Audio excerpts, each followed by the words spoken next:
Hello and welcome back.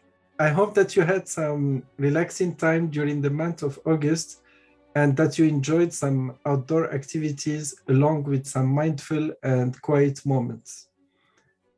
Talking about quiet, most probably you have seen it. There has been a trend in recent weeks about new expressions of quiet quitting paired afterwards with quiet firing and a kind of chicken and egg debate on which precedes or trigger the other. Are employees quiet quitting because employers are quiet firing or vice versa? But the question I have for you is why quiet? And is there a need or a place for such expressions in our workplace?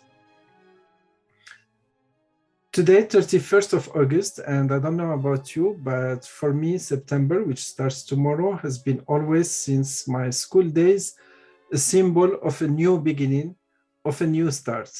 So I'm happy to welcome you to our round 2 and the first session of this round of Straight Talk series by PWT Plus and SKALLIbility Coaching, where in each episode we focus on one aspect of mental health in general, men's mental health in particular, and its ties with leadership and success mindset.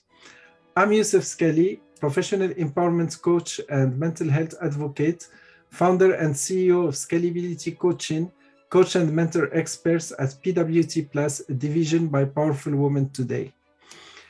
Welcome to those of you who are participating here with us live, and welcome to you who are watching on demand. As usual, we are recording the first introductory part of the session. Then we will stop the recording and we'll open the floor for an open sharing and learning conversation. And from what I can see in the chat, it will not be a quiet conversation. And I love that. Thanks to or because of TikTok and Twitter, the expression quiet quitting and quiet firing has been trending. But is it really a new trend? And what is it telling us about workplace values? First, let's be clear that while such work relationship might be having a new labeling, it is nothing new. It existed since many years with or without labels.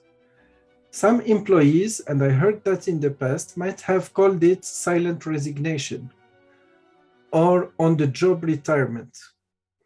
From employer's side, it might have been called silent dismissal, managing people out, tiring out, and some other expressions that we might have heard here and there in different organizations set up. Since the Industrial Revolution on the 18th century, followed by the accelerated technological evolution on the 19th century, to the digital transformation that we continue living, our human relationship with work and at work has been evolving from an intrinsic value that represents an exchange of a service provided for a paycheck to the pursuit of personal growth, professional development, paired with personal development, with a purpose and a meaning. Whether we like it or not, the reality is that we spent more than a third of our life working. So no doubt that it's worth to get the most out of it and make that working time enjoyable. In parallel, workplace culture has been evolving as well, and organizations have been in a race to come out with new set of values almost every decade. One of the most common values that is being promoted is transparency and authenticity. We all used or heard the expression, bring your authentic self to work. Why then we see a trend of quiet acting? Rather than having an open conversation, speaking up and living the values of transparency, trust, and psychological safety. I see comments flowing on the chat. We will get back to that. Keep them coming. I am sure we will be having a very productive conversation. Quiet quitting or quiet firing has been defined as doing the strict minimum without going above and beyond. Isn't that, in other words, sticking to the contractual terms of the labor contract? But the fact that it stormed the social media platforms shows that there are unspoken expectations by both sides, from employers that employees would go that extra mile, or a perception by the employees themselves that they need to take that extra step to progress in their career, paired with an expectation by employees that the employers would recognize every action and pay somehow for any extra effort, financially or non-financially, through promotions, through any other form of recognition. But where our mental health stand in all of that? Is it really healthy to be quiet about a situation with unfolded expectations?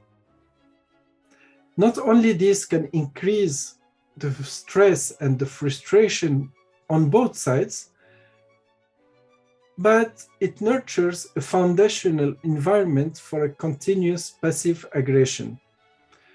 So this new labeling that is trending now, is it a call for help? Is it a collective awakening shout out to set boundaries, to protect our mental well-being from being drained by unhealthy working environment? Whatever it is, I do not think that it's addressing any issue from the root cause, and quiet acting is not a solution in any relationship. Even before the social media trend, governments have started acting by mandating regulations to reinforce the boundaries, for example, in the European Union and lately in Canada and specifically in Ontario.